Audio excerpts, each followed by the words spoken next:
Yeah, Hello. it's our biggest Foo Fighters fan right here. I can leave if you want. You don't have to you can just tell me it's okay. Okay. Tell me you don't want me without telling me you don't want me.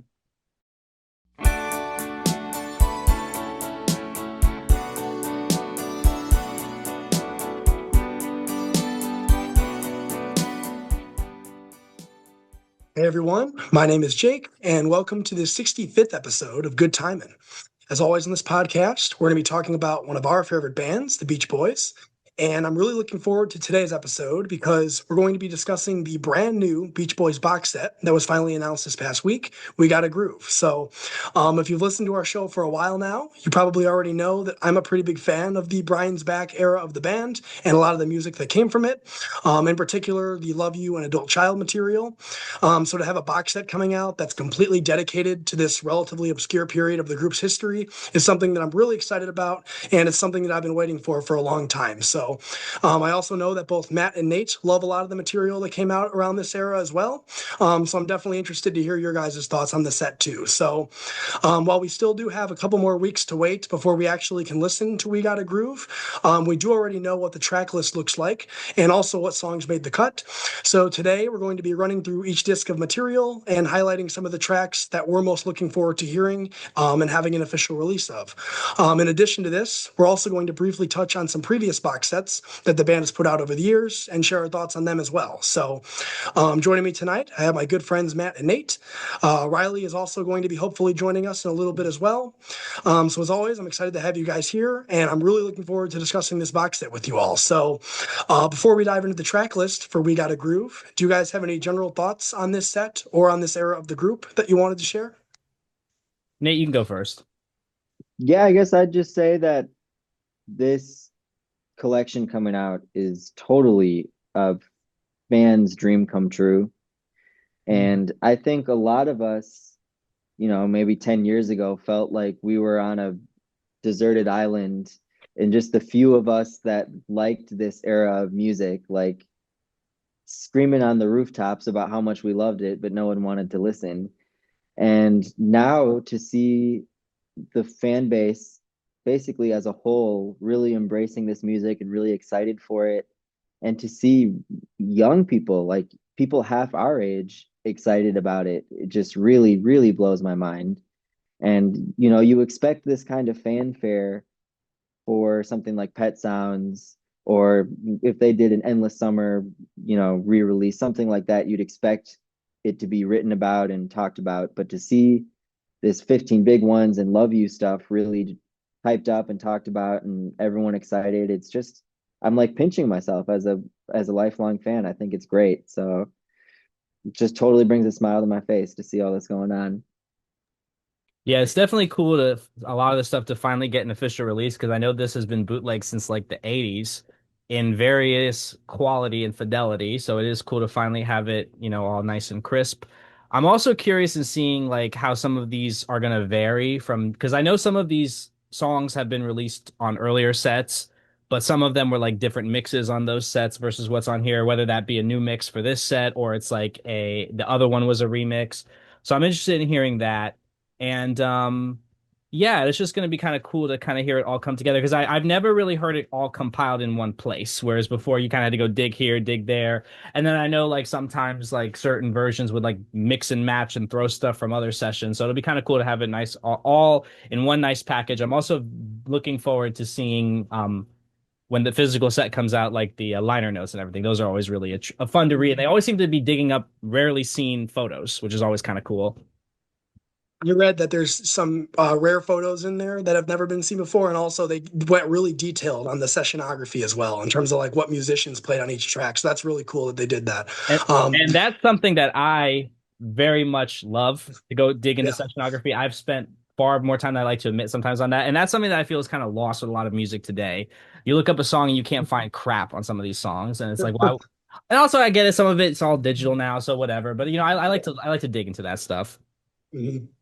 I'm excited for these songs to be a part of like the official canon that we all have access to, because I know from talking with other Beach Boys fans over the years, sometimes you experienced like, hey man, have you heard this recording of Moni Moni? or 10,000 years? The other guy goes, no. And then, he says, hey, but have you heard this New England waltz? And the other guy goes, no, I have, some people had these tracks, some people had these tracks, some people heard these ones, some people hadn't. And it's nice for like all these songs to be available to everyone now.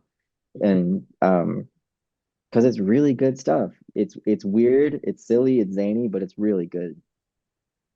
So I personally, I echo a lot of what you guys said. I'm really excited about this box set and the track list assembled for it. First off, I think it's really awesome that we're getting pretty much all of the remaining adult child material officially released. I know that there's some people online that have complained that like it's not the full album from start to finish, which I do understand that, but at the same time, like a lot of that material has already been released on previous albums and on previous box sets Exactly. before, and it also would have taken up space from other tracks that could have been included on here. So I can see why songs like Help Is on the Way and Games 2 Can Play weren't included here. I also really love that we're getting so many outtakes and alternate versions of songs from both 15 Big Ones and Love You. Even if like not all of those recordings are necessarily essential or things that I see myself coming back to too often, I still think it's really great that we have them available now. And there definitely are some outtakes on here that I do really love a lot, which I'll get into in a little bit. And then lastly, I'm just really happy that they decided to include all of Brian's piano demos for the Love You material. I've always loved listening to those recordings and hearing the other guys react to the songs. Like on I'll Bet He's Nice, you got Mike saying at the end, that is a motherfucker. And then with Airplane, I think he says at the end, if I don't get that lead, I'm quitting the group or something like that, which has always cracked me up. So I'm really glad that they kept all those demos and that we're going to get to listen to those on streaming. So that's really cool. And then I also love that they included some unreleased Carl and Dennis demos as well, which are going to be very interesting to hear because I don't know if some of that stuff has ever even leaked. So that'll be really cool. So, yeah, overall, I'm pretty thrilled about the track selection on this box set. And based on the few early reviews that I've read, it sounds like this is also going to be possibly the best sounding set that we've had in years. So, I really can't wait to hear some of these mixes and the instrumentals. So, honestly, as a big fan of this era, I really don't think we could have asked for much more with this box set. We're getting so much great material. And like Nate said, it's great to finally have an official release of this stuff because it helps more fans discover it. Like for us to find this stuff, we're diehard fans. So like we're going down the bootleg rabbit hole and scrolling through forums. But a lot of people that are like, just starting to get into the band, like Nate said, they probably don't even know half of these tracks. So to finally have them easily available and accessible, I think is a really great thing. And I can't wait to get into the track list with you guys. So, Let's do it. all right. So to get into our run through of each of the discs included in the box set, we're going to skip disc one of the vinyl since it's just the original Love You track list, and we've already shared all of our thoughts on those songs before. If you want to hear those, you can go back to our Love You Adult Child episode from a couple of years ago. But instead, we're going to start with the first CD of the set, which features some bonus outtakes from Love You. So the tracks included here are Ruby Baby, Marilyn Rovell, Sherry She Needs Me, Lazy Lizzy, We Got a Groove, Hey There Mama, Langin, Love is a Woman, but with an Al Jardine lead vocal, an alternate mix of Johnny Carson that features a short guitar solo, and the original 70s mix of You've Lost That Love and Feeling that Brian did. So, of these tracks, are there any in particular that you guys are looking forward to or that you would consider highlights of this set? For me, I would say I like their version of Ruby Baby. I know that they originally did it on the good. There's a version that was an outtake from Party that's on Mhm. the Good Vibrations, but this is the one that's obviously more in the 70s, so it's more in that style. Sherry She Needs Me, I think, is gorgeous. I know that that one was started in the 60s, but I don't think Brian put a lead vocal on it until the 70s. And there, I know there's a version of that on not Feel Flows, on Made in California. I don't know if it's the same mix. I guess we'll. No, No, it's original not. mix. Original mix? Okay, cool. Yeah, Yep. because I know the one on Made in California is like that like hybrid mix that they did. So Lazy Lizzy, I like the backing track. I The less said about the lyrics, the better. We Got a Groove is pretty funky. Mhm. You Lost That Love and Feeling is I like that version. It's got a pretty good vocal on it. I'm interested in hearing that guitar solo to Johnny Carson. I'm sure it's out there, but I haven't heard it. Yeah. And then Love is a Woman, never been my favorite song, but I'm interested to hear Al's take on it. But I don't know if I like it more. I don't really care for Brian's vocal on the original, so it'd be interesting to hear his take on it. Yeah, I'm with you. I chuckle to myself a little bit, and again, I'm just in total shock that we're sitting here talking about these songs officially being released. And I just think it's so cool, but it also makes me laugh a bit. But I'm with Matt. I Lazy Lizzie's arrangement is really creative and really cool. And the lyrics may be a little questionable, but the arrangement is just really, really cool. And what I'm excited about some of these tracks being officially released is most of the bootleg versions of almost all of these songs on this list run a little fast or a little slow, depending on what bootleg you have.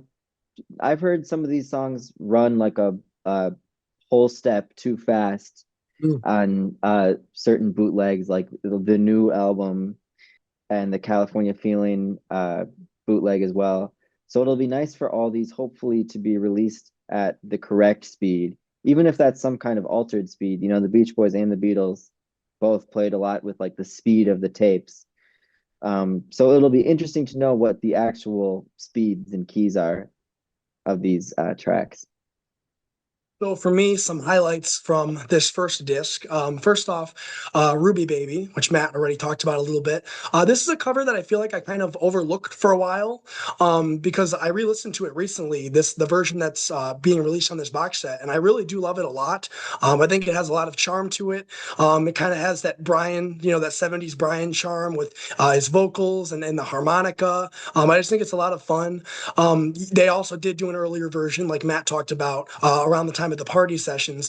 Nate, any idea why Al is oinking on that earlier version of Ruby Baby? Could not tell you, no clue. Okay, because when I was re-listening to that, I'm just like, why is he oinking at the end? Like, I don't remember this at all. But And when you told me anyway, that, I didn't even know he did that, like until you told me. Another track I wanted to shout out, Marilyn Rovell. This is such a catchy and charming song. This is one that I've always really liked a lot since I first heard it. I will say I have always found it a little bit amusing how the lyrics are kind of all about how great Brian and Marilyn's relationship was. When looking back, we do know that like things weren't exactly the best between them around this time, but I still think that it's a very heartfelt and sweet song, and I'm really glad that it's finally getting an official release. We Got a Groove is the one track that's already been released from this set. I honestly really enjoyed this one a lot. I think it's very catchy and fun. It's definitely not a masterpiece or like something that I'm shocked wasn't released at the time, but I definitely do see myself coming back to it from time to time. Another thing that's interesting about this one that I learned reading the forums is that apparently this is mostly a Brian and Billy Hinchy collaboration, where Brian played most of the instruments on it. He played the organ and the synthesizer and all of that, and then Billy Hinchy played the guitar. So I think that's pretty interesting. And then obviously Mike did the lead vocal. So that's cool to have that already released, and I think that the mix sounds really good as well. You've Lost That Love and Feeling. From some of the early reviews that I've read of the set, it sounds like this is the best sounding mix of this track to date.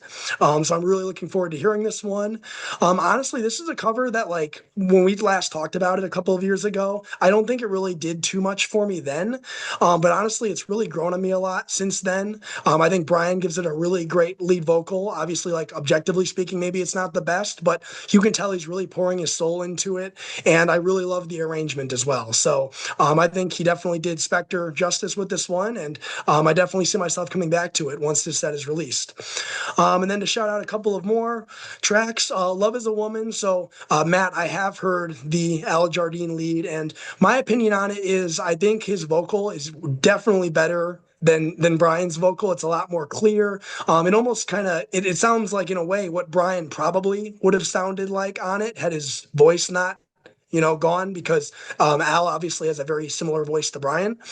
I will say though, it's crazy to say this because I'm not the biggest fan of Love Is a Woman, but I almost feel like it does lose a little bit of charm without Brian's raspier vocal. Like it almost sounds a little like more stale, but I'm a little bit indifferent on it. But I do think that Al's vocal is definitely objectively a better vocal. So it is cool to have this version available now, and maybe I'll come back to this one more than I do the original version from the Love You album. So that's about it for me. Apparently, Sherry She Needs Me also sounds really great on this box set based on the early reviews that I've read. So it'll be really cool to hear that. I know Riley's a really big fan of that track. And like you guys said too, Lazy Lizzy, I think that the arrangement's really cool. It's got a really great groove to it. Yeah, the lyrics, the less said, the better, but it is a fun song, and I probably will come back to it on this set. So that is disc one of the set. One thing I just want to throw in real quick before we move on Mhm. is how much respect I have for the Beach Boys and iconic teams for just being so boldly them just so bold, I should say, with the release of this project and the way they're marketing it. Like with Feel Flows, it's like, okay, that makes sense why that's the title. Feel Flows is like a cult classic. It was in a movie soundtrack. And then Ceylon Sailor, okay, that makes sense. That's like a really iconic 70s tune for them. And it was played on FM radio stations, and Ray Charles covered it. And okay, that makes sense. And now with this track, with this album, I totally expected it to be called Rock and Roll Music or It's Okay, in Mhm. following in that tradition of naming the albums after, the most popular song or Yeah. hits from them. So to me, it's just so cool that they pulled this really obscure song, We Got a Groove, to make the lead single and the name of the whole collection. Because it's just bold and it's brave. And I just really respect that they're doubling down on just being quirky and silly and weird and not trying to fool anyone into thinking that this is some kind of hits compilation or oldies uh best of type of deal by calling it like It's Okay and Summer Fun or some. So yeah, a lot of respect for them. I'm excited to see how this new chapter of the Beach Boys marketing and releases all unfolds. Yeah, I mean, if we're being honest, like it would have been even safer for them to just name it like Ding Dang or something, obviously, because like, a lot of the hardcore fans that are going to buy a set like this, they're like, oh yeah, Ding Dang, that's this era. So the fact that Yeah. they went with a track that like really, I mean, I'm pretty sure didn't what even the bootlegs, I think only the backing track existed for a long time, right? I think the lead on this song only leaked like very recently, like within the past couple of years. So very obscure song. I do think it's a perfect title. I think that it reflects the kind of the weirdness of this era, but also the charm of it. Just like the song itself, like the lyrics kind of about like, putting on a record and dancing to the music, I think it's a great title, and I think that it flows really well too. So I'm glad that they went with that for the title. So I'm just glad they didn't call it Brian's Back because I think we've used that. yeah, it would have been a little weird, a little bit weird, but yeah. All right, so moving on to disc two of the vinyl set, we have the long-awaited adult child tracks, which I mentioned earlier. Like I said, not every song that was intended for the album is included here, since several have already appeared on previous sets before. But the tracks that we are getting are some of my personal favorites from this entire era of the band. So, opening side one, we have Life is for the Living, followed by Deep Purple. It's over now. Still, I dream of it. Everybody wants to live. Lines, and it's trying to say, which is also known as Baseball's On. And then side two opens with two more adult child tracks, Shortening Bread and New England Waltz. And those two are followed by the instrumental backing tracks for Life is for the Living, Deep Purple, It's Over Now, and Still I Dream of It. So for me, this disc is the biggest highlight of the whole set. If you watched our Love You and Adult Child discussion from a couple of years ago, you know how much I love a lot of these songs, especially the three ballads. So the fact that we're getting all of them together on one disc and that we can also now listen to them all on streaming is something that I'm really excited about. I also think that it's great that we're finally going to get to hear clean mixes of some of these songs. Like songs like It's Trying to Stay and Everybody Wants to Live. Those are songs that like in the past have only been available on like bootleg quality recordings. So to have super cleaned up mixes of these is going to be really cool to hear. And then lastly, I really love that they decided to include the instrumental tracks for the orchestrated songs. For me, a big part of the appeal of songs like Still I Dream of It and It's Over Now and Deep Purple is the really beautiful arrangements from both Brian and Dick Reynolds. So I really can't wait to hear those backing tracks all by themselves. So do you guys have any highlights or general thoughts about the adult child material that's being released on this set? Yeah, Life is for the Living, very catchy. That's a very Brian song. Like, don't sit around on your ass smoking grass, whatever the lyrics say. Deep Purple was a really cool arrangement. I never appreciated it before, but listening to it recently, again, now I can appreciate this Yeah, it's more. gorgeous. Yeah, It's Over Now and So I Dream of It are gorgeous tracks. I know that It's Over Now, the very first version of that came out on Good Vibrations was played at the wrong speed, and it sounds like Carl's really drunk on it. I yeah, know it's been fixed since then, but it's funny to listen to almost. yeah. Yeah, Trying to Say is pretty catchy too. Those are probably the highlights for me. I still am kind of still getting into some of the adult child stuff. I know like I had heard it hyped up to infinitum, so I'm really interested in hearing it nice and clean. Because you're right, because the mixes before were all some of them were like on beyond lo-fi quality. So Yeah. very interested in hearing crisp, clean mixes of some of these, and very interested in hearing those backing tracks in more detail as well. Yeah, I got to admit, I really love these songs. They're some of the Beach Boys' best songs. With that said, sometimes I feel like people hype them a little more than they would if they had been released in 77 or whenever, 78, whenever it was supposed to come out. Um, but I think this selection of songs and the order they have them and the way it's all organized works a lot better than the track listing that Brian had originally come up with, which included those couple of Sunflower outtakes and some 15 Big Ones outtakes. And it kind of just made the album feel a little disjointed and, in a way, kind of just like a 70s compilation, given that the songs covered like a 6-year period of being written and recorded. So I like how they really, took off the Sunflower songs and the ones that would eventually go on to MIU and just like streamlined it because it makes the album feel way, way more cohesive because it's the songs that all have that really densely orchestrated big band feel or the really kind of sparse love you piano and synths feel. And therefore the songs just really complement each other and fit together really nicely. And like Jake said, the inclusion of the instrumental tracks is great because it will really shine a light on Brian's great production during this time period. So yeah, I don't have too much to add other than, especially without getting to listen to it in complete. Uh, don't have too much to add other than that I think the fat they trimmed, so to speak, actually works really well in the album's favor. Yeah, and I don't really think there's a need to include like games two can play or I just got my Payza one that was on it, right? No, it's Uh, Yeah, Help is on the Games way, right? and Help is on the way. Yeah, Those yeah. have already been included numerous times on different box sets. I don't think we really need And to include it again. and I they can get that steal this from, idea from me for free, but if they wanted, I think it would be cool perhaps if they did like a digital only like adult child Brian's track selection like yeah, version where Brian's yeah, it did version. have some of those Sunflower songs and other songs and it could just be like an alternate version of the album. yeah. Uh but again, I do think the songs actually benefit from the new home that they have here. Yeah. Well, the good thing is too, like now that all the songs are on streaming, you can just build your own playlist and put all this stuff together now. Because before, so many of these were missing, on like Spotify. So now you can build your own adult child playlist. And I do know Hey Little Tomboy was left off. I'm not surprised it was left off, especially the original mix. There is some discussion. There's actually a big debate I've seen on the forums about whether or not the song was left off because it's going to appear on a future MIU LA box set.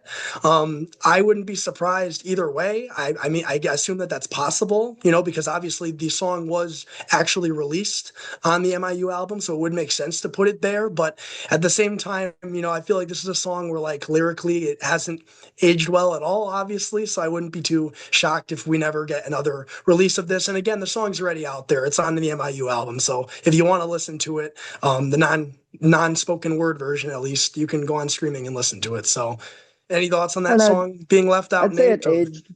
basically no worse than some of these other songs like Lazy Like Lazy Lizzy Lizzy. Yeah, that's and true. there's a few others that, come to mind. Um, but yeah, without, I don't hold the answers, but if I were to assume, I think there were less unreleased tracks towards the end of the decade, and if they want to continue Mhm. creating these collections, they'll have to at least save some songs that are applicable to future releases Right. for future releases. Yeah. And I don't think anything is lost by not including it here. Um, but for historical sake, I would like it to find a home on if they did some kind of a box set that included the MIU stuff. Yeah. I My guess my argument in terms of like the lyrics being, kind of similar to in a way to something like Lazy Lizzy is, even though, like, if you read into the Lazy Lizzy lyrics, it reads a little weird. Like I feel like Hey Little Tomboy is so much more like in your face, In your like if face. you're just Yeah, that's like the fair. fact they're like singing it so like happily, like no more skateboards, put away your baseball mitt, and then the whole sit on my lap and Mike teaching you to kiss and stuff, like it's just really in your face. So like I wouldn't be surprised either way, but like you said, Nate, it would be nice to see it find a home. And I agree with you that I assume they are saving tracks for later release because, for example, Good Timin was originally recorded during, the 74, 75 sessions that the band Good did, point. and Good point. that's nowhere to be seen here. So I'm guessing that that's a sign that possibly we are going to get an LA MIU set in the future. So Yeah. my opinion on it is I think they could be saving it if it doesn't get another release. I think it's very similar to what the John Lennon estate did with Sometime in New York City, that the new box of that, and they cut off Woman is the You Know What of the world. yeah, Because that I know that I think is has aged even worse, even though I know it's well intentioned. I just think sometimes they do that. They just want to, they erase history or they just want to like kind of hide it because it's like, yeah, it didn't age well, or just sometimes they just don't like the song. David Bowie removed Too Dizzy from Never Let Me Down after like 1995 because he hated the song. You will not find it on any streaming service anywhere. It was never remixed for the new version. He just said, I hate that song. Get rid of it. And so it was done. Sometimes that's just how yeah. people are.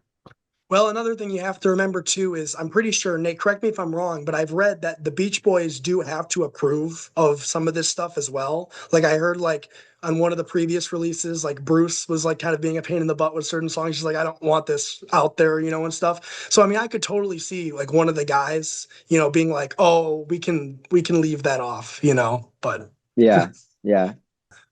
all right, so up next, we have the second CD included in the set.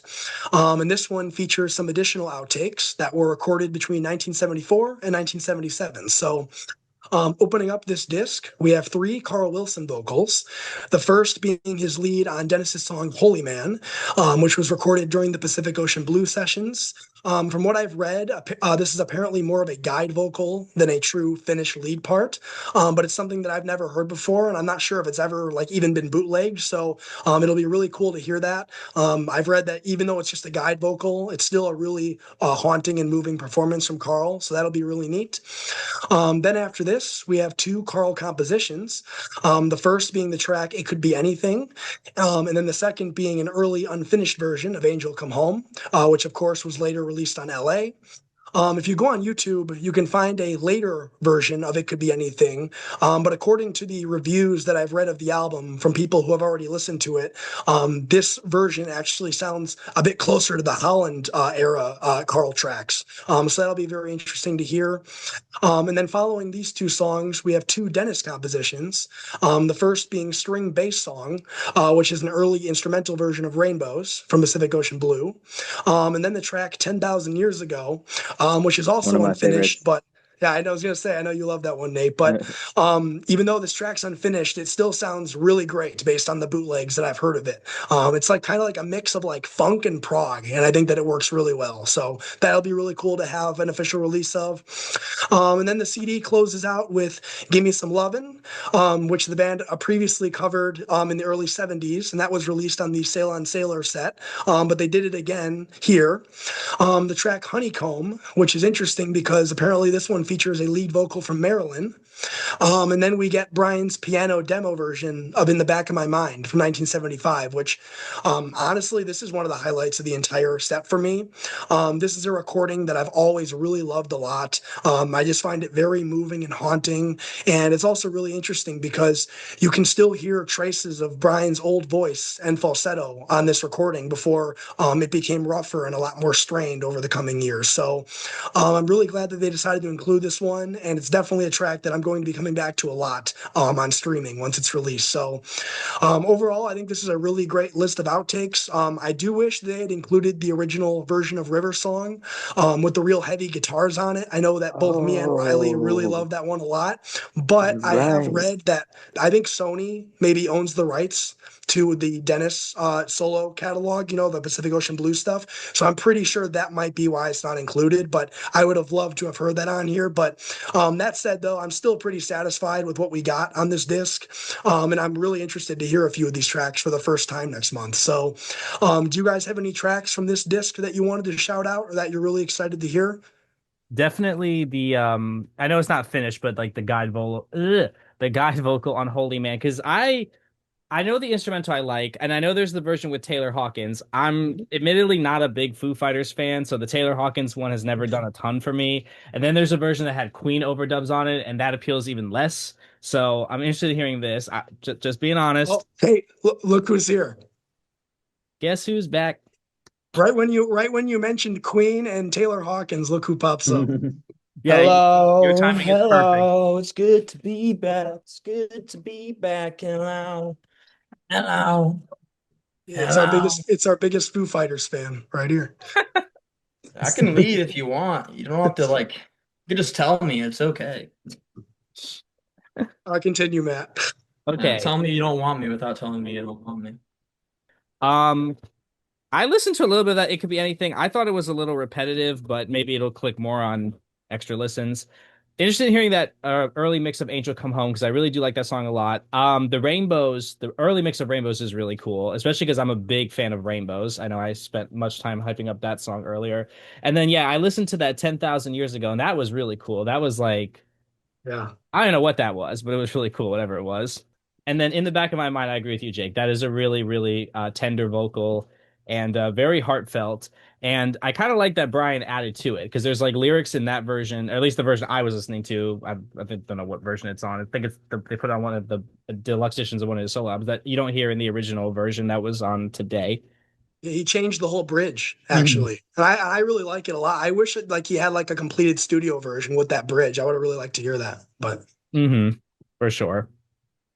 Yeah, Nate, highlights that jump out to me would be Honeycomb with that big Moog synth bass and 10,000 Years Ago is such a cool song. And I know I've gone on and on about that one in the past, so I don't need to repeat myself. But it's cool that the Beach Boys version will finally be released. Because so far we've just had Mike's version from 2017. mhm. From the video I found it on YouTube, like a bootleg recording of 10,000 years ago. And from that one, it sounds like it's a blend of that track, Are You Real? From Pacific Ocean. That's on the Pacific Ocean Blue outtakes, I think. That was included on there. And then it goes into the real funky part, which I think that's the main like 10,000 years ago, right, Nate? The Yeah, the real right. funky part. Yeah, but I really like how it kind of mixes elements of like funk and prog on that. Like you got the cool synthesizers, and then it gets real funky. It sounds totally would have fit right on Pacific Ocean Blue, that song like something like the title Absolutely. track. So yeah. Riley, any thoughts on the tracks on disc three if you had a chance to look at it here? Yeah, Disc two? you already mentioned in the back of my mind. That's probably what I'm most excited for. I'm curious if Yep. they really cleaned it up like they did with some of the other ones. They Because did. It sounds like they even did. hearing We Got a Groove, just that clear, really, really, it's just really impresses me. How far technology has come. Um, Holy Man would be exciting, although I'm pretty sure it's just a bunch of Carl humming a vocal over it. I don't know if Which there's probably any still actual. sounds beautiful. Nate already mentioned 10,000 years ago. I'm a little rough on some of my Beach Boys lore, so I'm curious if this one actually has any words or if it's just a backing track. Backing track, I believe. Darn. Angel Come Home, I'm really excited for. Like Matt mentioned, I believe this is pre Jeffrey Cushing Murray, so I don't know if there's any the lyrics are gonna be the same or if it's just gonna be a backing track, but I'm curious how an early version of that would sound.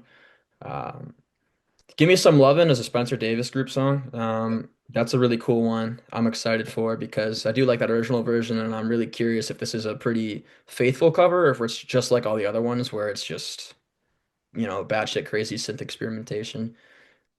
But yeah, I'm really excited though for that in the back of my mind remix Yeah. because that's going to sound awesome. I Um, didn't know if that was going to be included. That was something where I was just like keeping my fingers crossed that like if we're going to get it, this is where we're going to get it. So I'm really glad that it's oh included. yeah. I know that I think it had been included on like a deluxe version of No Peer Pressure, which is kind of random, but I know it was, but it wasn't on streaming though. So I was very, No. that was kind of a bummer. So No, it's and I mean, you already mentioned it. I think when I came in, it has that whole new bridge section, Mhm. and it's a really weird pit stop for Brian's voice because he still has the charm of his like 60s and late 70s vocals, but you kind of hear a little bit of rasp, and it really works for that version of the song, and pretty much just that specific song in general. I don't know what other songs it would really work on, but it sounds very passionate when he sings it. So I am really excited for that. I never got a chance to listen to Honeycomb and string based song. I know that's Rainbows, but I never really got around to that one either. But I I've mean, never I'm going to listen to all of these. It's gonna happen. Yeah, I'm just out of curiosity. So So now we will move on to the third disc of the vinyl set, which mainly features 15 big ones, outtakes, and alternate mixes. So I know that there's been some controversy online about them not reissuing the entire 15 Big Ones album like they did with Love You. But honestly, given everything else that we're getting on this set, it doesn't really bother me that much. Getting into the track list, the disc opens up with a new 2025 mix of Just Once in My Life. Based on the early reviews that I've read of this online, it sounds like it's a really amazing remix. So I'm really looking forward to hearing that one. Then following that, we have five of the oldie covers that missed making the final album. Those being Moni Moni, Running Bear, Shake, Rattle, and Roll, On Broadway, and Sea Cruise. And then side two opens up with a remix of Chapel of Love, which is kind of an interesting choice to remix. And then that's followed by the instrumental outtake, Short Skirts. And then lastly, to close out the disc, we have three remixed backing tracks for TM Song, Rock and Roll Music, and Just Once in My Life. And then we get a deconstructed mix of Headphonia. And apparently what this is it's a mix where they raise and lower the volume of the different vocals and instruments. So throughout the song, you get to hear different elements of the track, which will be really cool to hear. So I'm very curious to hear that. So yeah, so for me, the tracks on this disc that I'm the most excited to hear are the new remixes of Just Once in My Life, as well as the other 15 Big One songs. And then I'm also really excited to have Dennis's cover of Sea Cruise available on streaming. I've always really liked that cover a lot, and I really wish they had included it on 15 Big Ones. So, are there any tracks in particular that you guys are looking forward to hearing on this disc? I would say, yeah, the new mix of Just Once in My Life, definitely Sea Cruise. Um, I'm interested in hearing that new mix of Chapel of Love because I don't really, that one's okay, I guess. I haven't heard it in a hot minute, so I'm interested in what's different about it. Had to phone you backing track. I mean, I think that's been released before. I don't know what's different about it. I'm curious to see what 2025 mix means. Um, that's pretty much it. This is probably the disc I'm least excited about overall. You don't want to hear Running Bear and Shake, Rattle, and Roll? I mean, Shake Out Roll's all right. Running Bear is yet another gimmick song from the 60s they decided to yeah, cover, or 50s, I mean, 60s. I could see why a lot of these were cut off from the actual album, especially considering what we got on the album.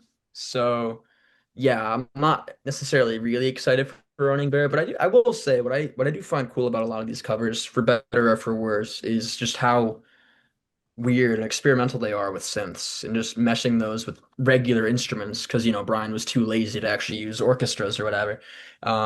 So it is pretty cool to listen to them as a curiosity listens. Just Once in My Life is definitely I really am excited to hear that. I kind of wish we got more of those songs remixed. I would have loved to have heard a remix of It's Okay. Not that any of them really need them, but I'm curious how that would sound. I already mentioned that single mix of rock and roll music would kind of be pretty cool to hear. Um, and like I said already, I but on Broadway I kind of lumped with Adult Child, which is so I mean it's cool that it's finally getting remixed. And I already mentioned Short Skirts, how that was one that they did when they were kind of really young. So it's cool hearing that. But I'm kind of with Matt. It's this is going to be a lot of curiosity listens and not much I'm really coming back to. So, and that Hadophonia deconstructed mix that actually sounds pretty interesting. It does. Nate? So as much as I love like the ballads and the real pretty productions, when I think back, I really fell in love with the Beach Boys and the Beatles and Jan and Dean and the Righteous Brothers for their like early rock and roll. And these songs on this disc, they of course sound a lot older. They don't sound quite like young men anymore. But I do think the songs kind of successfully capture that like early raw rock and roll sound that made them famous back in the day. And yeah, I'm just really excited for these songs to have a home. And I like that it's like a bunch of rockers one after another for the most part. And you guys know I can't get enough of rock and roll music, and I would probably inject that song into my veins if I could. Uh, but yeah, I'm a real sucker for the 15 Big One stuff. So to see it sort of sliced and diced and chopped and Frankensteined into this new track list, I just think it's super cool. And for probably big fans of the album like me, and maybe people that don't even care for it, it'll sort of give you a new perspective and a new lens and a new way to appreciate some of this material. So I'm super stoked. Stoked. Vote. Nate, uh, Um, are you in the camp, Nate, where you wish they fully remixed 15 Big Ones and we kind of got that 2025 version of it? Yeah, I mean, like in my hopes and dreams and wishes, I would love for all of their albums to be remixed and remastered and everything to be released and backing tracks and alternate versions galore. Uh, but I'm not terribly saddened by the fact that 15 Big Ones isn't being repackaged in its original form, just remixed, only because we have the original album. And I love the original album as is. I always thought the album could have benefited from a new mix, but I'm Agreed. not really that sad that they didn't touch it. You know, if I want to listen to it, I can just listen to the album, and if I want to hear all these outtakes and new mixes, I can listen to this. what was interesting is the review that I read of this disc, the 15 Big Ones disc, for the guy who mixed this, and the guy, well, I should mention his name because he did all the remixes on this album. His name, I believe, is James Saez. James Saez. Apparently, based on the review I read, these new mixes sound really great of the 15 Big Ones material, including the backing tracks that were remixed. So that's one of the reasons why I'm really curious to hear some of these songs, especially, something like Just Once in My Life, which I've always really liked anyway. I'm very curious to hear how this mix improves it even more. One track that was left out that I wish was included in the Still of the Night. I would have loved to have gotten like an Yeah, I instrumental forgot about version that of that. one. Loved like the synth work on that and like Dennis's vocal. So that's one that like I think it's cool they remixed Chapel of Love. Like give me in the Still of the Night over Chapel of Love. So, Much but better. yeah, but so Yeah, yeah. I don't need the whole album, but ones I would have liked to have been there would be rock and like Riley said, rock and roll music, either a single version or a new mix with vocals. And it's okay. To me, I'm shocked that is overlooked. Yeah, that That's is almost surprising. like the most iconic original song of that whole few year span. Um, so I was really surprised by that exclusion.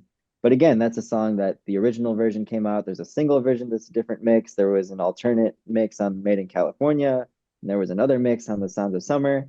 So some of these songs, I guess, have just been like released to death, and you can hear 20 versions of them on other albums, so it's not a tragedy that they're not here. I think they Yeah. pretty much included almost everything us diehards would have wanted to hear. Yeah, but did finally give us Adult Child, so I mean, people can shut up about that. Yeah. People will Yeah. never Yeah. know, so Yeah. Nate, the good thing for you is apparently the rock and roll mix that's included, even though it's just a backing track, it also has the backing vocals, and it's Oh, been cool. entirely remixed. So that will be really interesting to hear Finally eventually. paste John Lennon's vocal over it, and it'll finally sound good. Oh God. Thank God. I think we got Although that. pasting That's John the. Lennon's I want to vocal hear doesn't that always now. work so well if the new Real Love mix is anything to go off of. Oh God.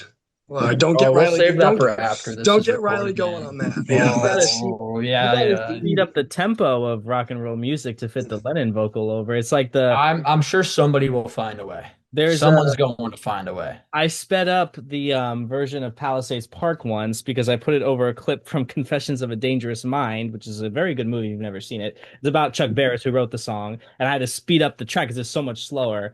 And it was used. It was kind of funny. I posted on the subreddit. I saw that. That was very funny. All right, so to wrap up our track list discussion, we have the third and final CD that's included in the box set. And this one features both alternate mixes of Love You tracks, as well as Brian's piano demos of several Love You songs and outtakes. So this disc opens up with an alternate mix of Let Us Go On This Way and another one of those deconstructed mixes of Mona, where we're going to get to hear different isolated vocals and instruments throughout the track, which should be pretty cool. Following that, we have an alternate version of Honkin' Down the Highway featuring Billy Hinchy on lead vocals instead of Al. We get a new 2025 mix of Ding Dang that features some session highlights, and apparently it's extended as well, so It's that'll be gonna be like interesting. 30 minutes, man. The instrumental backing track to Solar System, which I'm really excited to hear, an a cappella mix of The Night Was So Young, and a new mix of Let's Put Our Hearts Together that apparently has an unreleased coda at the end that features some group harmonies. So that'll be very neat to hear. And then moving on to Brian's cassette demos, it opens up with the outtake, That Special Feeling, and that's followed by It's Over Now. They're Marching Along, which is pretty much an early version of Little Children from Brian Wilson 88. Love is a Woman, Mona, Airplane, Let's Put Our Hearts Together, I'll Bet He's Nice, and Still I Dream of It. So for me, this is the other disc on the set that I'm the most excited about. Along with all of the cool Love You mixes that we're getting, I had been hoping for a really long time that we were going to someday get an official release of the Brian cassette demos from this era. So to finally have all of them available on both CD and streaming is really awesome. From the reviews that I've read, it sounds like each of the demos sound really amazing sonically. And they also did leave in some of that fun chatter from Mike and the other guys, like That was that a is motherfucker. that is a motherfucker, so that would be really cool to hear. I'm glad that they left that in. So, yeah, for me, this is the other highlight of the whole set, and I'm definitely going to be coming back to these demos a lot once this is released. So, do you guys have any thoughts on the material on this final disc that you wanted to share? Yeah, definitely interested in hearing those cassette demos. And interested in hearing Billy's vocal on "Honking Down the Highway." I think I heard it. I heard the version you sent, and it sounded a bit like kind of rawer than Al's. Hmm. A little bit more like kind of rough around the edges. Which, not that Al's vocal is like the most polished thing in the world on the original, but it's a little bit more polished than that. So interested in hearing that, and I'm also interested in hearing those extended. What was it? The deconstructed mix of Mona. That'll be very Yes. interesting because Mona's one of my favorites Yeah. on the thing. And then also the vocals only mix of The Night Was So Young. Definitely will be cool to hear those vocals isolated. Mhm. Are the Brian demos, are they cleaned up? Because I remember Yes. the website, Brian's website, I think either last year or the year before, cleaned them up a little bit. So it's really cool to finally have those because I think for a while I've wanted a version of, Love You without the synths. I know the synths are kind of the big charm of it, but hearing the songs just as the song is going to be really cool. I mean, I've heard a lot of these demos already. Um, Especially that version of Love Is a Woman and Mona, and also I'll bet he's nice. That's the one I think where Mike specifically says the motherfucker line, which is really really awesome. But hearing them all in one place, I'm probably going to listen to them back to back, and if they're all cleaned up, it'll probably sound really cool. Pretty similar to how that hopefully that in the back of my mind will sound too. That we're getting. And as for some of the alternate mixes, I have not heard the Billy Hinchy vocal on "Honk It Down the Highway," so I'm actually kind of excited for that one too. Pretty And decent. this is the It's guy that's decent. saying "Wipeout," so it's hopefully we get the same treatment. And even Solar System without the vocals over it, I'm sure will probably be a much more tolerable listen for me. Um, still riding on that train that I don't like it as much. Uh, but that I'm actually that when you mentioned Dakota for Let's Put Our Hearts Together with the group harmonies, I'm really Yeah, excited for that. me That too. Me too. like how could you? I mean, I guess we'll find out, but how could you leave that off? That would be awesome. So I am pretty excited for this. And curious how Mona's gonna sound because I mean I you said they're isolating certain instruments in different parts, right? Mhm. Yeah, so they're Hopefully gonna it'll sound yeah. coherent enough where it's not like a jarring listen hearing, the first half with just the synths and the vocals and the other half with just other instruments. But I have faith. I mean, this is not no disrespect because he has done some good work, but this is not Mark Lynette, so um, Yeah, might this is sound pretty cool. yeah, James Saez is who did these mixes. And Riley, to add to what you were saying with the cassette demos from the review that I read from Hey Jude, he said that they also not only did they make these mixes, did they clean them up a ton, but they also sliced out some of like the pauses, like how like Brian Wow. stops and goes. Yeah, So they yeah. edited that out too. So you're gonna get a completely smooth listen of all of these. So It's I wish they put that on a record. That would be really cool. Yeah. somebody suggested it would be a cool idea to, as like a bonus thing, you release a bonus cassette with all of the demos. This Yeah. is like, Um, yeah, because I do have some comments about, the way this is formatted. But we could save those for after. Mm. Let Us Go On This Way and Night Was So Young are two of my like all-time favorites. Really, really, really love those songs. And I welcome hearing them in any new alternate way or fresh configuration. Uh, and I don't need to repeat what you guys said, but the Let's Put Our Hearts Together with the new extended coda on there is very cool. And looking towards the demos, it'll be cool to hear those finally given a little bit of love sonically. Um, we've all heard those, going back many years, but they sound so crunchy and lo-fi and distorted. You can't always totally even make out what you're hearing. Uh, but I know a lot of work went into preparing these tracks, so it'll be cool to hear them with a new level of clarity. But as far as the Love You demos, Brian's piano demos go, I can't say any of them jump out to me more than any other. And they're all great. But I sort of see those as like a whole of the some of the whole of its I'm fucking up this I know expression. what you're saying, though. Yeah. Yeah. Uh the sum of its It's not parts, greater than the His sum of its parts. Yeah. parts. Yeah. I There we agree. Yeah. go. Course. Yeah. It was on the tip of my tongue and you guys all finished it for me. Yeah. All of those demos, the highlights for me, I mean, I love all of them, but I really like the It's Over Now one because it's just like so heartbreaking and moving. It's very similar in a way to like the In the Back of My Mind demo as well. It's Over Now, and then also the Still I Dream of It demo. Now that's already released on streaming because that was included on the I Just Wasn't Made for These Times soundtrack compilation. But that one too, it'll be really great to hear that cleaned up as well. So Jake, you want me to run through my thoughts on the other stuff pretty quickly?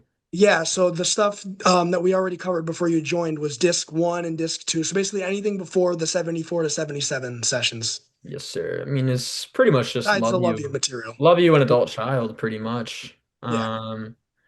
So I am actually more excited than not that they're releasing the original mix of the album and not just some random remaster because I think some of the charm on that original album and a lot of the albums actually from that time that were doing similar stuff with synths. Pink Floyd's Animals to actually throw another name out there. It sounds better when it's raw, in my opinion. It just sounds cooler, not as no pun intended, synthetic and fake. And I think that was probably the problem with a lot of the remasters or remixes people had with Sunflower and some of the stuff on Fuel Flows and Sail on Sailor was that it sounded really compressed. So using the original mix on for Love You is really cool. And not that it's the most hard album to find out there, but there's probably some people that this is their first time actually listening to it on a record and it's going to sound just like it did in 1977. So I mean, I don't know what the general public's thoughts are on that. I've kind of been too busy to really look on Reddit and stuff, but I personally am a fan of using the original 77 mix. I have the original album, but it's not going to stop me from probably picking this up. As for Adult Child, I actually kind of am glad they left off Hey Little Tomboy because that is the last thing the Beach Boys social media team needs to do is release this, and then those uneducated fans that are listening to this for the first time, be like, what the fuck is that? Maybe they could have released like a backing track version of it. Probably That would have been nice. would That have would been have been nice. Yeah. would have been a good compromise. But then again, it's also on MIU, so maybe they might just That's use what we that were as the saying. reasoning there. Yeah. There's Yeah. a lot of reasons why there's to not release that. Um, because being said, I mean, seeing how Sail On and Feel Flows did for getting those more to the general public, this is some of your favorite like social media people are posting about the new Love You box set, like listen to the Beach Boys and so and so listen to Hey Little Tomboy, and they're gonna I don't know. The social media team does not need to deal with that. As for everything else, as a record collector, I'm actually kind of glad they put most of the really good stuff on side A. Um, Life is for the Living, Deep Purple, it's over now. Still, I dream of it, and everybody wants to live back to back to back to back to back is a smart move. Makes it easier for me to not lift the needle when I get to a song I don't like. And lines in it's trying to say are relatively some of the weaker tracks on there, so putting that at the tail end of side one's smart. And it also, I mean, I wish we had some more stuff on there because I know they definitely cut out some material. But side B being mostly like backing tracks, they're all remixed. So I mean, it kind of sucks that it's just backing tracks on that side, but for the remixed version of those tracks, it might be cool listens, so I'm not complaining too much. I'm curious. I mean, I've already listened to this version of Short and Bread, but I've never listened to it on vinyl, so I'm curious how that's gonna sound. Um, and I think that's pretty much it that I have to say. I mean, I am a fan of actually the way they're doing this of you have the records for the stuff you really want to get, and I feel like the CDs with all the outtakes kind of makes it easier to organize. And it's also significantly cut down on some of the prices. I mean, I was really shocked when they put this out there for what, 125, I think. Like Mm. 125. They could have sold this for 300 if it was all records, and people would have bought that, but I mean, this is only like what, 25 more dollars than what Fuel Flows was. And I got sale on when it dropped, and that cost a pretty penny. So um, even though I don't really use CDs as much as the next guy, I mean, I think it's a pretty smart move with the box set personally. And I'm glad it's making the price a lot cheaper than it could have been because let's be honest, they definitely could have sold this for a lot more, and people would have just been spending way more money. Not based on the forum reaction. They're not, a lot of those people aren't too thrilled about the price, but I Yeah, think that they don't like that you're being forced to buy it in this form without a CD only release. Apparently there is a CD only release in Japan, but you have to pay a shit ton to get it shipped here, obviously. I would imagine eventually they're going to release that like a CD yeah, only where you don't get the vinyl records as well. But I think compared to the Field Flows and Sail on Sailor prices, I think this is a good price. And Yeah. yeah, and it sounds like the booklet that comes with it is really well done too. You get the session notes, you get all the guys that played on each track, and you also get some rare photos of the guys in the studio. So that'll be cool to see too. I mean, yeah, and you're always gonna have fans who nitpick this shit. I mean, Yeah. it kind of pisses me off because like it kind of makes us sound like a bunch of nerds. And Yeah. we are a bunch of we nerds, are. Yeah. but you're kind of sounding like the like comic book guy from The Simpsons, it's like the fact they're releasing this at all is enough, I think, personally. I mean, you really are taking a giant risk here because while you have the fan base for this stuff, it's not big. I mean, put it this way, there's layers to being a fan of this band, and most people until now are even like the diehards aren't necessarily into this stuff. I mean, I know Love You is still kind of a controversial album. It has a lot of fans, but there's people like me who they like it, but it's not their most favorite thing in the world. And then same, it gets even deeper with Adult Child. So I mean, like personally, like I just calm the fuck down. I mean, dude, you're already spending a lot of money on a box set. I don't know. I mean, the fact that it's Well, getting released at all is awesome. So yeah. And something I saw somebody say, and I do agree with this too, because it makes sense, is at this point, like with the future Beach Boys material that's to come in terms of like future archival releases, you're kind of getting like diminishing returns at this point. The longer you Yeah. go here, the less people are going to be interested. So the fact that we went all the way to Love You, an adult child, and we got a physical release with all of these tracks on it, I think we're all very lucky. Like Nate was saying before we started, like the fact that we're even talking about songs like Clangin' and Lines and Hey There Mama being on an actual like release is like wild. So Yeah. I mean, I was gonna say that they could honestly have been losing money off this. They still might. I mean, I know they've sold out a bunch, but yeah, that's the crowd that was already gonna get it. right. It's I don't know. I think we're being a little harsh. I mean, it's the Beach Boys, man. This is not that deep. Well, my opinion on it is I agree with you that I think vinyl is better for something curated because I collect, different box sets from different artists, and the only I know there are some artists that do put out those big vinyl box sets for like one album, and it has like all the tracks all on vinyl. I think that's just kind of ridiculous, honestly, for some of them, because like I know with some of the Prince ones, it'll be like the 12-inch followed by the 7-inch mix, followed by the B side of the 12-inch mix, followed by the B side of the 7-inch mix, all in one like in a row like that. That's a pain in the ass to me because like I don't want to listen to the same song twice. So it's like I gotta, I think it's better if you curate it because like I said, the Beach Boys have never done everything is on vinyl. It was always like we take the best of everything Yeah. and put it on vinyl. You know what I mean? There was never Yeah. like And every that is single. what I think they did here. I mean, some of the other tracks we're getting it might be cool to have on it, but most of the stuff that made the CDs is alternate mix, backing track, just vocals. We have some of those other ones which I think would be really cool to have on vinyl, like the extended version of Let's Put Our Hearts Together, but like I think most of the backing tracks we're getting on CDs, or not backing tracks, the bonus tracks we're getting on CDs is like Carl's song one, Carl's song two. It's Like like we didn't need, and we also I saw somebody saying earlier, like with all the outtakes from this era, this could have been a 5 CD set. Like we don't need Battle Hymn of the Republic I don't, official release dude. or If I want to anything. listen to that, I'm going to YouTube and I'm gonna.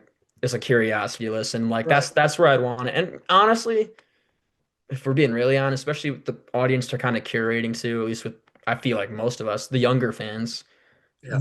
we're mostly listening to this stuff on streaming. Like, I mean, the Mhm. stuff we're listening to on the records, I mean, they did this with Sail On and Field Flows. They might just release, Love You with Adult Child as a 2 LP set. That's what they did with the Sail On stuff, and that's what they did with Field Flows. So I could totally see that being like a smaller release. But like most of the people listening to this are going to be the younger people. And yeah, there's definitely a big audience of diehard older fans, but Then you I have the mean, people that want everything with the whole thing on CD with the 5.1 Blu-ray and all, and that's like the and Beatles released those sets and they do very well. yeah, and I'm sure we'll get that. This is just the initial wave. I mean, I'm sure they might just want to see how well it actually does. I mean, unfortunately, I personally would want this. Maybe Nate. I don't even know if Jake or Matt would want this. I want, like an 85, 80s box set, but like there's Well, not many people you're that I gonna get a remix of it from Steve Levine, so yes, I know. so that's cool. I hope they release it. Well, on like a record, but I don't know. Beggars can't be choosers. It's just I would actually love some box set. I don't care if it's CD, vinyl. Take everything that's all this odds and ends, like Up the Creek and Happy Endings and Problem everything. Child. A Problem Child, put it all together in one place, put it out there, streaming everything, just so it's all in one place, so you don't have to go to like that's what I said to 10,000. Jake. And and even that's what I say, like, and this is for every artist. There's tons of artists, like I said, examples of that. Like some artists have some amazing B-sides that are nowhere to be found. Put those all together and put them out there. You know I what I I mean? hit Jake up after the box that was released. I think he sent me something, and I said I would love a Beach Boys '80s set. Unfortunately, we're probably gonna have to wait like 10 years, but I would Yeah. love 85 still cruising and all the '80s odds and ends in one package. We Until In My Car and Somewhere Near Japan are on streaming, I'm not fully satisfied. But yeah, I mean, then very I do have unlikely. to interject real quick that I have to head out a few minutes earlier than Oh, I expected. okay. My ride is here. But just to recap my thoughts and say a quick goodbye, I again totally applaud the people behind this for their bravery and dedication and belief in the material. It's really exciting to see the amount of passion that went into this. And secondly, it was so great to talk to you guys again. And I always enjoy chatting with you guys. So yeah, I do have to head out now, but great to see you three, and to the audience watching, great to see you guys virtually. So yeah, I'll talk to you guys soon. Can't wait to Good to do it see you, again. Nate. Have a good night, man. See you, Nate. Have a good night. I was gonna say though, if we do this, then we finally gonna have Lady Liberty in hi-fi No, on no, no, screen. no, Never no. mind. I don't want that box set No, anymore. no, cancel it. Never Cancel it. Well, mind. you know, if they don't put it on there, there's gonna be a ton of complaints. I mean, I could live without it, but Who's complaining? Who's complaining? complain about. You just said they I were think it's complaining like about. pretty universally panned. You said they were just complaining about Battle Hymn of the Well, Republic not being no, on no, there. no, Matt. Okay, I would rather listen to Battle there Hymn were than no that. complaints about. There were no complaints. I was just saying there was a guy who was basically just arguing like we could release a bunch more. He didn't specifically mention Battle. I mean, we could always release a bunch more. I mean, there is. It's the same thing that I think the Beatles are facing this problem much more than the Beach Boys is they're running out of material to release. Yeah, it's Carnival Like of we're Light. going to hit a point where it just Yeah, and the what fans kept else is saying there? Carnival of Light, Okay, Carnival well, of I will Light. say this: Carnival Light's gonna sound like shit. if anybody in the Beatles camp is listening, this is all I ask for. Have the mono albums readily available on vinyl any freaking time I want to buy it. Don't put it out a $600 box set that blink and you miss it, and then the freaking quality control was through the roof. That's the one thing I'll say about that. Yeah. But I mean, yeah, we can always release more. I mean, we could release Hey Little Tomboy, but Before we wrap up this episode, we thought it would be a good time for us to briefly discuss a some other good box time. sets. Some other box sets that the band has put out over the years, such as Good Vibrations, Sounds of Summer, the Pet Sounds and Smile Sessions releases, and also the recent Feel Flows and Sail on Sailor sets. So, did you guys want to highlight or discuss any of those sets in particular? Matt, go ahead. You already had it out. Good vibration. So, just a little brief recap on this. So this came out in 1993. This was around the time that all the record labels were digging through the vaults, putting things out on CD because that was the new hot format. Let's, put it out there, make some money. So we had things like Back to Mono from Phil Spector, the Chess Box from Chuck Berry, the Velvet Underground had Peel Slowly and See. This was the Beach Boys' entry. This was in 1993, as I said before. I personally think that this was one of the most serendipitous releases. There's your vocabulary word of the day, because this came out right after Summer in Paradise. So the Beach Boys were at an absolute low. This came out in '93 and reminded people why they were so great. Most noteworthy on this is the first ever official release of any Smile material. Because before it had been heavily bootlegged, but this was the first time it had ever been officially released. And I know that some of it on there, like I know that they started actually incorporating some of the stuff that was on here in the live act. Like I think Wonderful they started doing around this time, which I don't know. All this is that 93. All this Yeah. is that as well. I don't know if they ever did Wonderful before. I feel like they They did. did. They did it back They in the did. 70s with Wonderful. Don't worry, Bill. actually Mike Love loved to introduce the song as we'd like to call this Wonder Bill. Oh yeah. Oh, interesting. Okay. Thank you for that. What else we have? No, I just don't know. I'm not. No, I'm with you, man. You don't The really live know with Mike. the live shows are one thing where like I draw a blank a lot. Okay. Some other cool stuff on here. We have Games 2 Can Play Guy's first release. I Just Got My Pay. 4th of July, which is a favorite of mine. Help Is on the Way is on here. We have It's Over Now, which I know was played at the wrong speed. Still I Dream of It. Our Team. And I just really like this one too because it kind of stretches like it's a good mix of everything because it starts from the very beginning. The very first thing is the demo version of Surfing USA, which is just the one with Brian on the piano. And it goes all the way through Kokomo. And then there's a whole bonus disc of like a bunch of like the final disc on here is all breakdowns of like how like the vocals and the tracks and everything. So I just think like it came out a good time. It was very critically acclaimed. The Village Voice named this as their number one reissue of 1993. Rivers Cuomo bought it with his first paycheck from music. Yes, Rivers Cuomo. I mean, big Beach Boys fan. A lot of big name Beach Boys fans, and I just think it's a really good summation of of their pretty much their whole catalog. It probably doesn't go as in depth into any one era as much as some people would like, and there definitely are some noteworthy omissions because, as you mentioned, Jake, everything had to be agreed upon. So Brian said no to Let Him Run Wild because he hated the vocal. Carl said no to Soulful Old Man Sunshine because he said Soulful Old Man Sunshine. So Never heard that till you mentioned it, by the way. you never heard that before? I never heard that. I was about to say the Liam Gallagher thing. Sun Sunshine. Sunshine. Sunshine. Hold on, ready? Hold on, ready. Sunshine. Oh, nice. Got that for Christmas as one of my three gifts. I've never heard the sunshine thing It's until you it's kind guys of hard to mentioned it. notice. Yeah, it is really, especially with all the things going on. But But whatever. I think Digress. Carl, sometimes, especially like him, I could definitely see being very harsh on things he did when he was younger. So there are some definite omissions on it, but I just like it really for like how it's like so in depth. It kind of goes over everything. And honestly, as far as sound quality goes, it's one of the better sounding ones. It does have the infamous no noise, which you know what that up is, the noise reduction, but it doesn't have the overly harsh treble or overly compressedness of like Maiden. And I make California is bad, but the Feel Flows and Yeah. Sail and Sail on Sailor. Sailor Yep. is bad about that in parts. So that's my highlight is Good Vibration. So definitely check this one out. Is I don't think it's on streaming anymore, so you may have to get a copy used. No, You can find it no. cheap on Discogs. I think I paid like 20 bucks for Yeah. this.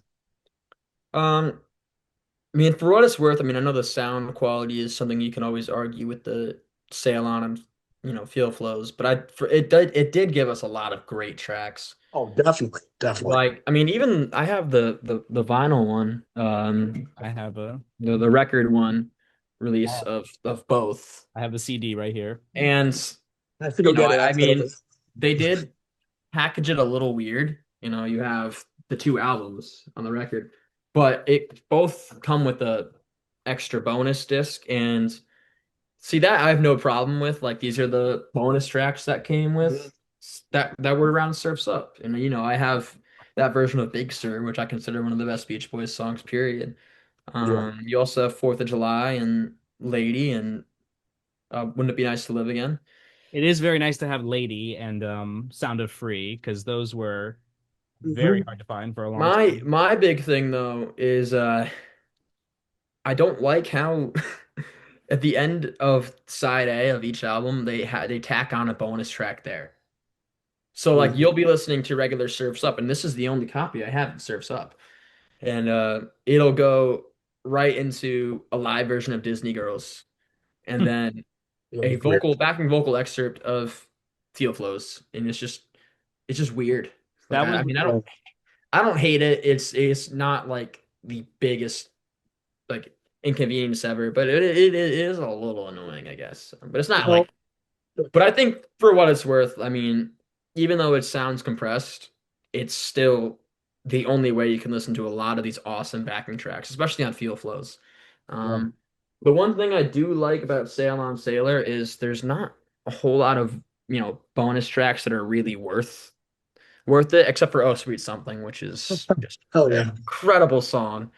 Um, but I do like though is that you have the three discs of live music, or the Yeah. three Oh LPs yeah. of live music, because that is what this band was really good at around this time was the live set. That was when they became arguably the best live band in the world.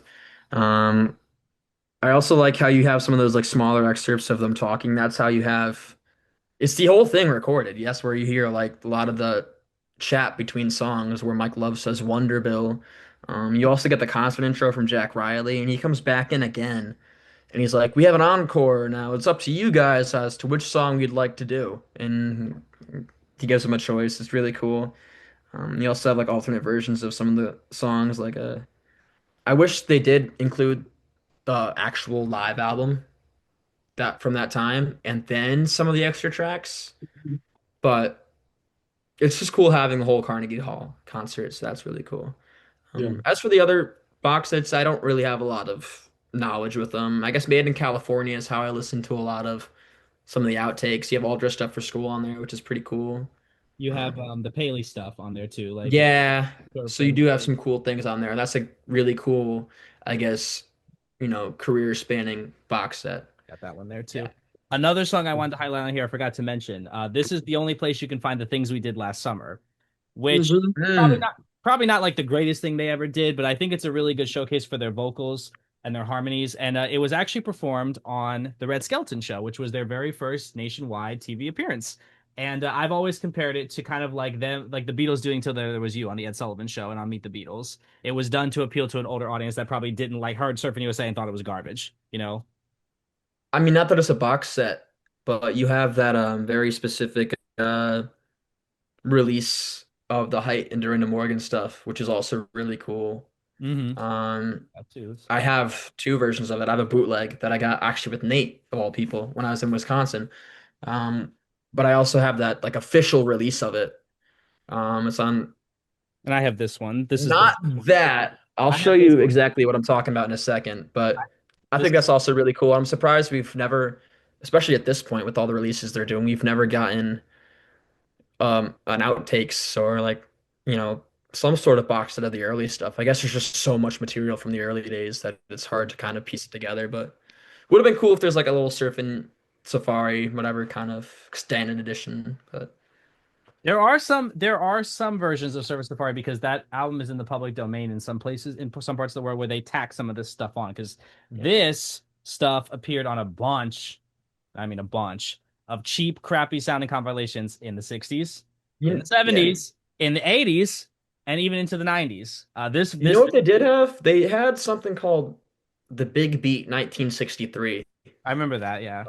which is I don't think it's a box set, but I think it's a release of like all of Brian's different projects from 1963 because that was a year he was doing a lot of side projects.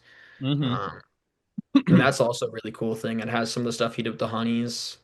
You have that really early version of Surfer Moon on there too, which is really cool. Um, There is another, so this is kind of a gray market um Japanese box set called Still I Dream of You, which is basically like a bunch of stuff that Brian did, or it's like people that covered Beach Boys songs. I'm gonna pull it up. There it is. Yeah, it's called Still I Dream of You, Rare Works of Brian Wilson. This is kind of like a gray market. So I don't it's not like official from Capitol or anything. It has Barbie and What Is a Young Girl Made Of? Credits to Kenny and the Cadets. It has The Revolution and Number Ones by Rachel and the Revolvers. Surfer Moon and Humpty Dumpty by Bob and Sherry. No Go Showboat by The Timers. I guess they covered it. Run Around Lover by Sharon Marie. Pamela Jean, The Survivors. The Costells, I Do. that stuff's so good. Pizza Dolls on there. Sacramento, That's Just the Way I Feel by Gary Usher. Thinking About You, Baby. The Story of My Life by Sharon Marie. So it's like a lot of cool stuff. Monkey's Uncle is on there. Guess I'm Dumb is on there. Monkey's Uncle. A I think the cover of reason they couldn't release it though was because Disney. That's it's Disney. not Beach Boys. It's it's not under the Beach Boys name. I mean, maybe I don't know what I'm talking about, but I don't Yeah, think it's like officially like under their license, so I don't think they could really release it as like a Beach Boys box set, even though And there's some of this stuff, I don't even know if the tape still exists, to be honest with you, because if you listen to it, it sounds like needle drops, and some of them not yeah, really good needle drops. Actually, Karen is on there. That I don't know if you guys have ever heard that like theme song they did for that short-lived sitcom, maybe. maybe. I've heard it a couple of times. There's nothing to write home about. And then I there's think, the original version of Miss America by Dante and his friends, which does actually sound the bridge sounds completely different from the version that ended up on Surface Safari. yeah. You know what I Really, wish there was we could a clean recording of Malibu Sunset.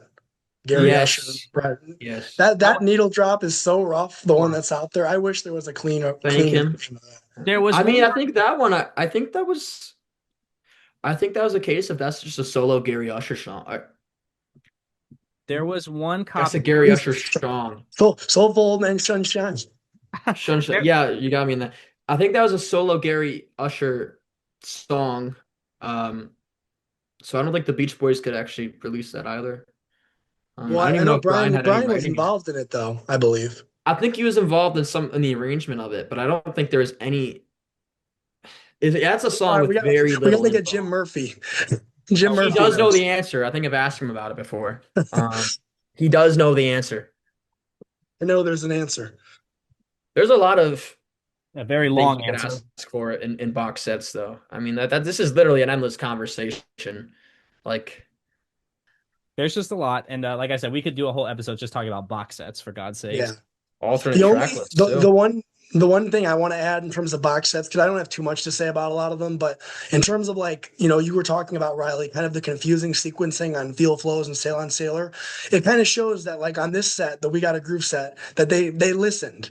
They heard the complaints from fans because I think these are sequenced much more properly, where the Yeah. vinyl has the essential stuff, the regular albums, with Adult Child and the Love You, and then the CDs feature all of those tracks that are on the vinyl plus the bonus tracks, but they're on the CDs, which is much more Right. convenient. So I think they did a great job with that. Definitely the best sequencing so far, Yeah. going back to Feel Flows. So It's mostly chronological. It cuts down on costs a lot because vinyl is not at all yeah, cheap to make. yeah, It's just it also really means that like we can actually we have the essential listening that we really want, and the CDs just allow for those scrappier, less listenable things to still be listened to. I mean, it's putting it all on vinyl would honestly be such a chore. That would probably be like yeah. 7, 8 discs. You can only have 23 minutes aside. Hmm. So I think it's very wise. And honestly, I am kind of hoping that we get that smaller release of just the vinyl stuff, Yeah. which is Yeah. very possible if this does sell well. I mean, that would cut down on costs quite a bit. But, As long as they don't do Record Store Day exclusive and I have to go wait at 3 o'clock in the morning. dude, I'm still pissed off. I missed out on getting Park Life from Record Store Day. That was, do you know how much the thing's going for still? I think, it's like $600. Oh Lord. There was Yeah, the I missed it. I went in there after work at like 2 o'clock in the afternoon. I'm like, hey, there's not a single chance that anybody else here is a Blur fan, right? And they're all out. So well, the Zoetrope of All Things Must Pass is going for like 250. I should have grabbed it and sold that shit because I got a copy for 45. I got a well, copy. granted, no one, I don't think anybody in my area or anybody else's area is going to be really running to the stores to get that specific release of Beach Boys Love You, an Adult Child. They Probably really not. want to hear Lions so bad. $25 I paid for a copy of All Things Must Pass. I was happy that day. Matt, remember that guy at the record store that was trying to sell you Love You for like 40, $50? How much do you think he tried to sell you this box set for? With this, well, I don't know. To be honest with you, I don't think the new vinyl was. I mean, it was definitely more expensive than what I'm used to paying for new vinyl, but it wasn't like that. His whole thing was just that everything was supposed to be like near mint, so like you're gonna pay Okay. accordingly. Okay. So it's like you're paying the fact that it's graded and tested as near mint, which is fine if you don't care about spending money on getting the best copies. I'm all about like let's find a bargain. So, like to me, it was too Yeah. much, but to each their Yeah. own. Yeah. So thank you everybody for listening to the 65th episode of Good Timin. Hope you all enjoyed the show. I had a really great time discussing the We Gotta Groove set with you guys, and I cannot wait to sit down and listen to this whole thing when it's released on February 13th. So as always, if you like this podcast and want to hear more, feel free to subscribe or follow wherever you're listening. We greatly appreciate the support as it motivates us to make more episodes in the future. Also, as a reminder, the Good Timin podcast is available on YouTube, Spotify, and Apple Podcasts. So there's plenty of different places to listen and keep up with the show. So thank you again, everybody, for listening, and we will see you all next time. Bye-bye.